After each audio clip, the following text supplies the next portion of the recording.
Hi guys, in this video I'm going to be showing you how to set a filter video keyword on TikTok. So let's get started. First, we're going to start off by going to our profile. So we're going to click on the icon in our bottom right corner. That's going to take us to our profile page. Next, we're going to click on the three stripes in the top right corner. Here, as you can see, we have four options. So we're going to click on the last one that says settings and privacy. Here, we're going to skip the account section. We're going to move on to content and display, and we're going to click on content preferences.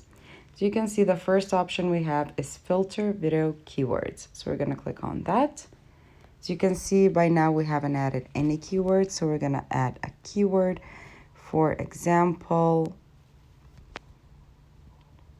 let's say you don't want to see any videos with nudity. So you can click where you want to filter it from. So do you want to filter it from the people you are following or from your For You page? For example, we want to filter it from our For You page. When you're done setting your keyword, you can only set one at a time. You're going to click on Save. And that's how it's done. Thank you for watching. Do click the like button if this video helped you and subscribe to our channel for more helpful videos. Bye.